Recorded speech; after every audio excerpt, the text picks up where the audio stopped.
ರಾಯಚೂರು ಸಹಾಯಕ ಆಯುಕ್ತೆ ಮೆಹಬೂಬಿ ಅವರ ಹಠಾತ್ ವರ್ಗಾವಣೆ ವಿರೋಧಿಸಿ ಇಂದು ಜಿಲ್ಲಾಡಳಿತಕ್ಕೆ ಭಾರತ ಕ್ರಾಂತಿಕಾರಿ ಯುವಜನ ಒಕ್ಕೂಟ ಮನವಿ ಪತ್ರ ನೀಡಿತು. ಇವರ ಮೇಲೆ ಆರೋಪಗಳಿಲ್ಲ, ಯಾವ ಜನ ಸಮುದಾಯ ವರ್ಗಾವಣೆಗೆ ಒತ್ತಡ ಹಾಕಿಲ್ಲ. ಈ ರೀತಿ ಕಾರಣವಿಲ್ಲದೆ ವರ್ಗಾಯಿಸುವುದು ಸಂಘಟನೆ ಖಂಡಿಸುತ್ತದೆ ಎಂದರು.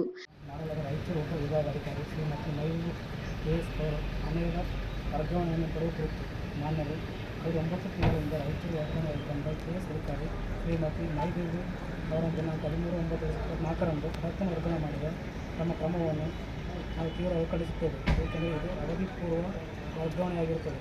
ಅಲ್ಲದೆ ಈ ಅಧಿಕಾರಿಯ ವರ್ಗಾವಣೆಗೆ ರಾಯಚೂರು ಉಪವಿಭಾಗ ಸೇರಿ ಇಡೀ ಜಿಲ್ಲೆಯಿಂದ ಯಾವುದೇ ಜನ, ಸಂಘಟನೆ ಅಥವಾ ಸಮುದಾಯಗಳ ಸರ್ಕಾರಕ್ಕೆ ಕೇಳಿಕೊಂಡಿರುವುದಿಲ್ಲ. ಅಲ್ಲದೆ ಈ ಅಧಿಕಾರಿಯ ಮೇಲೆ ಆಡಳಿತ ಹಾಗೂ ಸಾರ್ವಜನಿಕ ಸೇವೆಗೆ ಸಂಬಂಧಿಸಿದ ಯಾವುದೇ ಪ್ರಕರಣಗಳು ದಾಖಲೆಯಾಗಿ ಆರೋಪ ಸಾಬೀತಾಗಿರಲಿಲ್ಲ. ಸದರಿ ಅಧಿಕಾರಿಯವರು ಕೇವಲ 8-9 ತಿಂಗಳಲ್ಲಿ ಅತ್ಯಂತ ಕರ್ತವ್ಯ ಪ್ರಜ್ಞೆ ಮೆರೆದಿದ್ದಾರೆ. ದಕ್ಷ ಅಧಿಕಾರಿ ಎಂದು ಜನಸಾಮಾನ್ಯರ ನಡುವೆ ಹೆಸರು ಮಾಡಿರುತ್ತಾರೆ. ಅನೇಕ ಭೂ ಪ್ರಕರಣಗಳನ್ನು ತ್ವರಿತಗತಿಯಲ್ಲಿ ಇತ್ಯರ್ಥಪಡಿಸಿರುತ್ತಾರೆ. ಅಲ್ಲದೆ ಸರ್ಕಾರ ವಹಿಸಿದ ಆದ್ಯ ಕರ್ತವ್ಯವನ್ನು ಚಾಚು ತಪ್ಪದೆ ಮಾಡುತ್ತಾ ಬಂದಿರುತ್ತಾರೆ. ದಲಿತ, ಅಲ್ಪಸಂಖ್ಯಾತ, ಹಿಂದುಳಿದ ಸಮುದಾಯಗಳ ಕುಂದುಕೊರತೆಗಳಾಗಿ ತೀವ್ರವಾಗಿ ಸ್ಪಂದಿಸಿದ್ದಾರೆ. ರೈತ ಹಾಗೂ ಕಾರ್ಮಿಕರ ಮಹಿಳೆಯರ ವಿಷಯದಲ್ಲಿ ಮುಂದೆ ನಿಂತು ಕರ್ತವ್ಯ ನಿರ್ವಹಿಸಿ ಜನಸ್ನೇಹಿ ಆಡಳಿತ ನಡೆಸಿದ್ದಾರೆ. ಅಷ್ಟಕ್ಕೂ ಸದರಿ ಅಧಿಕಾರಿಯೇ ರಾಜ್ಯದ ಅತ್ಯಂತ ಹಿಂದುಳಿದ ತಾಲೂಕಿನಲ್ಲಿ ಕಳಿಸಿಕೊಂಡು ಬೇರೆ ತಾಲೂಕಿನವರಾಗಿದ್ದಾರೆ. ಧಾರ್ಮಿಕ ಅಲ್ಪಸಂಖ್ಯಾತರ ಸಂಘಟಿಸಿದ ನಡುವೆ ಕಡು ಬಡತನ ನಡುವೆ ರಾಜ್ಯದಲ್ಲಿ ಮೊಟ್ಟಮೊದಲ ಮುಸ್ಲಿಂ ಮಹಿಳೆ ಕೆಎಸ್ ಅಧಿಕಾರಿಯಾಗಿ ಸರ್ಕಾರದ ಕರ್ತವ್ಯವಿದ್ದಾರೆ. ಇಂಥವರನ್ನು ಜಿಲ್ಲೆಯನ್ನು ತಕ್ಷಣ ವರ್ಗಾವಣೆ ಮಾಡಿರುವುದು ಎಷ್ಟು ಸರಿ?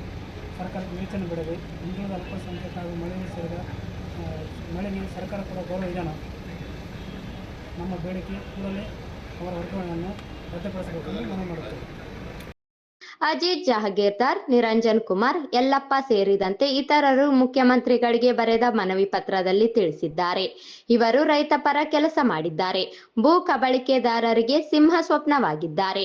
ಇಂತಹ ದಕ್ಷ ಅಧಿಕಾರಿಯ ಹಠಾತ್ ವರ್ಗಾವಣೆ ಹಿಂದೆ ರಾಜಕೀಯ ಕುತಂತ್ರವಿದ್ದು, ತಕ್ಷಣ ರದ್ದು ಮಾಡದಿದ್ದರೆ ಹೋರಾಟ ಮಾಡುವುದಾಗಿ ಎಚ್ಚರಿಸಿದ್ದಾರೆ.